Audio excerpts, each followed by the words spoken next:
You ever feel like your brain is just hardwired for negativity? Like it's constantly looking for what could go wrong, and once it finds a threat, it just won't let go. It really can feel like a glitch, right? But what if I told you it's not a glitch at all? It's actually a feature, a really, really ancient one. And once you understand it, you can actually learn how to fix it.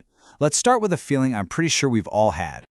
Seriously, think about it. You send that important text, you see the little typing bubbles, and then they just vanish, silence, or you get ghosted after a few dates.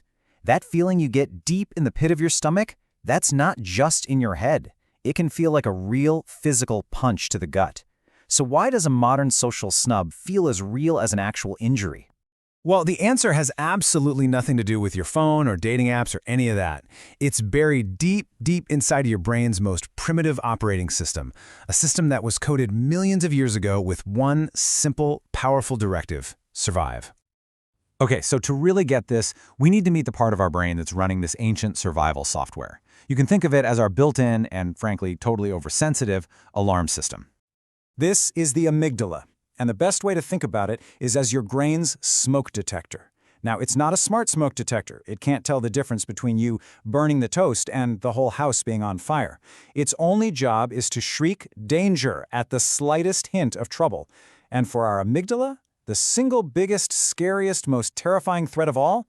Being left out, being separated from the group. And here's where it gets really interesting. This isn't just a human thing, not even close. In fact, this fear of separation is arguably the oldest and most fundamental threat to all life on this planet.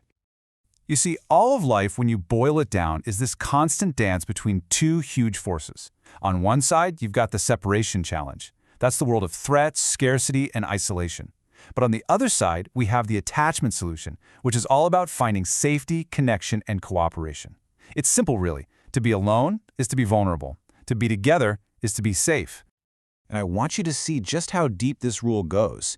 It's not just us. We're talking single-celled bacteria deciding to team up to survive. Slime molds literally attaching to each other when food is scarce. Get this, even the tiny power plants inside our own cells, the mitochondria, they fuse together for more energy and split apart when they're under stress. This dynamic between separation and attachment, it's the fundamental story of biology itself. So yeah, this ancient alarm system is incredibly useful for survival. But what happens when that alarm bell, the one designed for legit life or death threats, starts ringing all the time in our modern world? Well, that's when good stress goes bad. Now hold on, because not all stress is bad for you. There's this amazing biological principle called hormesis. The easiest way to think about it is like a vaccine. A small, manageable dose of a stressor, like lifting weights or learning a new skill, it actually makes the whole system stronger and more resilient.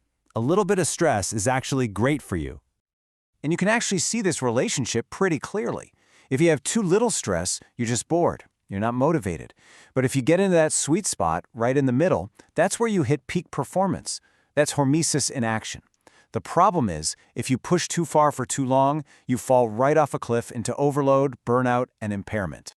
And this is what scientists call toxic stress.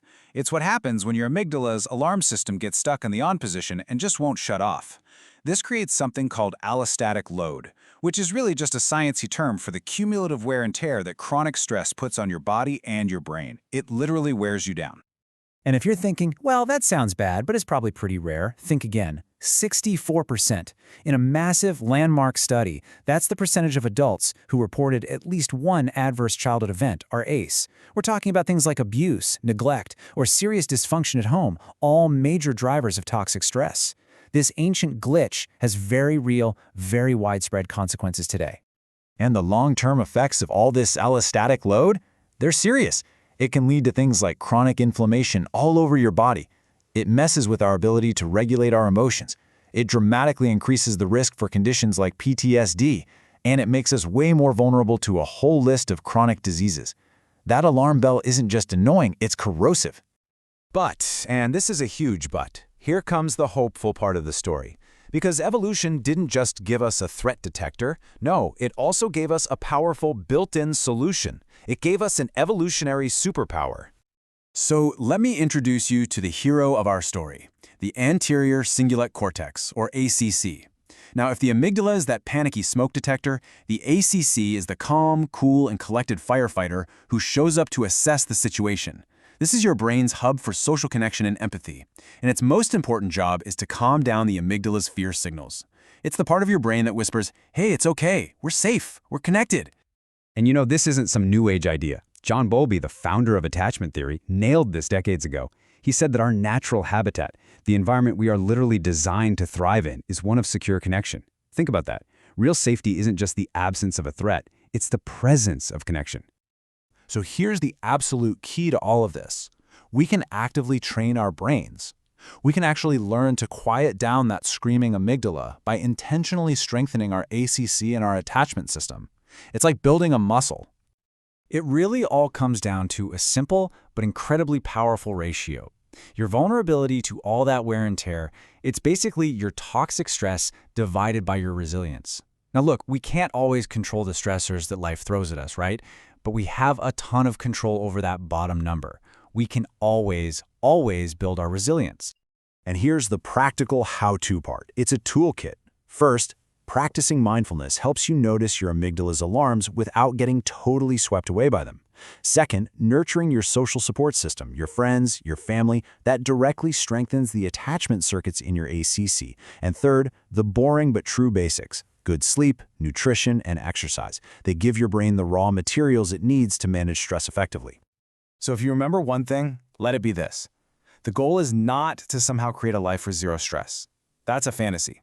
The real goal is to become an expert at recovering from stress.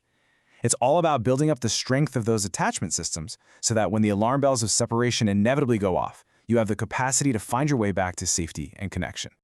So I'm going to leave you with this final thought. What if every challenge, every moment of stress or uncertainty you face is just your brain's personal trainer, pushing you to build that resilience muscle? If that's true, what workout are you going to choose to do next?